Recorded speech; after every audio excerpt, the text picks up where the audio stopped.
अस्सलाम वालेकुम। तो आज जो है हम दूसरा जो है वो टॉपिक करेंगे clinical manifestation of renal disease का, जिसका सिर्फ ओवरव्यू आपको देना है। इसकी जो है वो डिटेल में आपको बाद में बताऊंगा इन सारी क्लिनिकल मैनिफेस्टेशंस की। ठीक है। तो नेफ्राइटिक सिंड्रोम की अगर हम बात करें तो ये बेसिकली एक ग्लोमेरुलर डिजीज़ की वजह से हो सकता है। ग्लोमेरुलर डिजीज़ कोई भी हो सकती है। तो नेफ्राइटिस भी हो सकती है, मतलब कि ग्लोमेरुलर नेफ्राइटिस भी होती है। तो इन कंडीशंस की वजह से जो है वो ये नेफ्राइटिक सिंड्रोम हो जाता है। ठीक है। तो नेफ्राइटिक सिंड्रोम बेसिकली जैसे मैंने आपको यहाँ पे लिखा हुआ है कि it is caused by the glomerular disease. ठीक है। अब इसमें कुछ चीज़ें जो है वो मतलब कि डोमिनेटेड होती हैं। ठीक है, मतलब कि एक प्रोमिनेंट होती हैं इन चीज़ों में। ठीक है। वो क्या है? Visible haematuria. Visible haematuria. ठीक है, मतलब कि रेड सेल्स इन यूरिन। ठीक है। या तो फिर क्या हो सकता है? Microscopic haematuria, microscopic haematuria with dysmorphic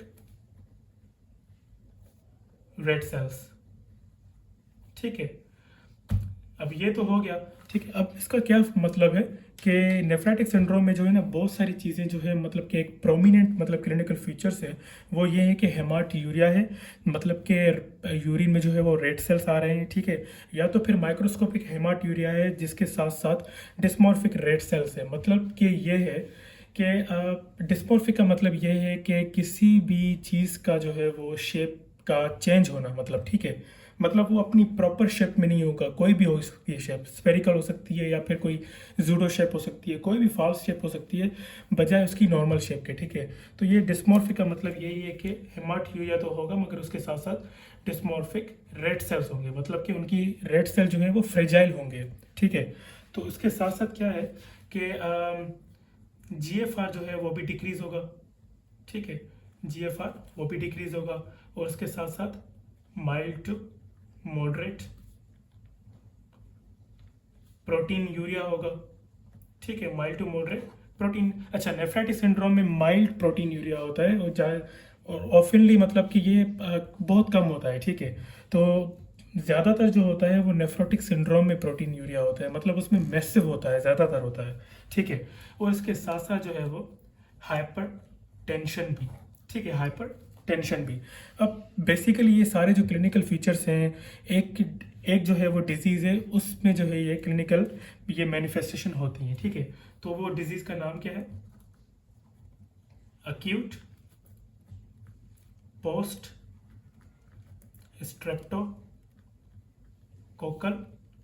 glomerulonephritis. ठीक है, ये डिजीज़ है जिसमें जो है वो ये सारे जो है क्लिनिकल फीचर्स हैं। इन इस डिजीज़ की ये क्लिनिकल प्रेजेंटेशन है। ठीक है। तो एक और भी डिजीज़ है, रैपिड प्रोग्रेसिव ग्लोमेरुलोनेफ्राइटिस। ठीक है। इसमें क्या होता है कि रैपिडली क्या होता है, रैपिडली डिक्लाइन होता है इन GFR। ठीक है। GFR जो है वो रैपिडली डिक्लाइन होगा इस चीज़ में। ठीक है। तो इसके बाद जो है वो कौन सा और टॉपिक है? इसके बाद है नेफ्रोटिक सिंड्रोम।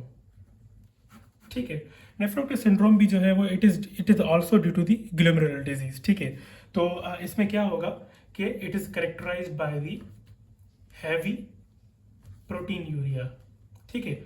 नेफ्राइटिक सिंड्रोम में जो है प्रोटीन यूरिया क्या हो रहा था? माइल्ड हो रहा था। ठीक है। तो इसमें क्या होगा? ज़्यादातर होगा, मतलब कि मैसिव होगा प्रोटीन यूरिया। ठीक है। और इसके अलावा जो है क्या होगा? Hypo albumin, hypoalbuminaemia. ठीक है। और इसके साथ साथ क्या होगा? एडिमा हो सकता है, लिपिड यूरिया हो सकता है और उसके साथ क्या होगा? Hyper lipidaemia. अब ये जो है सारे इसके क्लिनिकल फीचर्स हैं। इसमें बेसिक नेफ्रोटिक सिंड्रोम में बेसिकली यही सारी चीज़ें होती हैं। इसके बारे में आपको डिटेल में जो है वो दूसरी वीडियोस में बताऊंगा। ठीक है। तो बेसिकली इसका शॉर्ट फॉर्म जो है नेफ्रोटिक सिंड्रोम का वो ये है कि न्यूमोनिक है, मतलब एक अगर आप याद करना चाहें तो 3HEL। ठीक है, 3HEL जो ट्रिपल एच भी कह सकते हैं आप। ठीक है। तो ट्रिपल एच का ये मतलब है कि हैवी प्रोटीन यूरिया, हाइपरलिपिडीमिया और हाइपोअल्बिनीमिया, ठीक है। और ई एल का फाइनल जो है मकसद क्या है, ईडिमा एंड द लिपिड यूरिया, ठीक है। तो ये सारे जो है क्लिनिकल मैनिफेस्टेशन है किसकी, नेफ्रोटिक सिंड्रोम की, ठीक है। अब इसके बाद जो है वो कौन सा और टॉपिक है, एसिम्प्टोमेटिक हेमाटूरिया और प्रोटीन यूरिया। अब ये होगा ना, तो इससे क्या होगा कि जो अगर हेमाटूरिया और प्रोटीन यूरिया एसिम्टोमेटिक है, मतलब कि उनके कोई भी सिम्टम जो है वो बॉडी में शो नहीं हो रहे, तो it will lead to the conditions called the, it will lead to the glomerular abnormalities, ठीक है। तो ये अगर ये कंडीशन होगी, मतलब कि एसिम्टोमेटिक हेमाटूरिया होगा और प्रोटीन यूरिया होगा, तो फिर वो ग्लोमेरुलर एबनॉर्मेलिटीज करवा सकते हैं, ठीक है। तो इसके अलावा जो है कौन सा और टॉपिक है, acute kidney failure,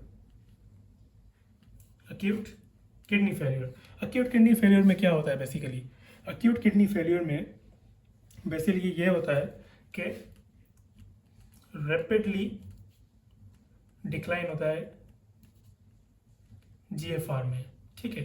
rapidly decline होता है जीएफआर में, मतलब इसका अगर सिंपल में अगर आपको बताना चाहूँ तो ये होगा कि जीएफआर जो है वो डिक्रीज है, ठीक है, या फिर कहीं कि डिक्लाइन है, ठीक है, ख़त्म हो चुका है। तो क्या होगा फिर, फ्लूइड एंड इलेक्ट्रोलाइट इम्बैलेंस हो जाएगा, फ्लूइड एंड इलेक्ट्रोलाइट इम्बैलेंस हो जाएगा।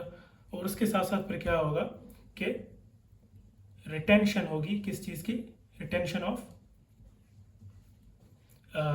Waste products,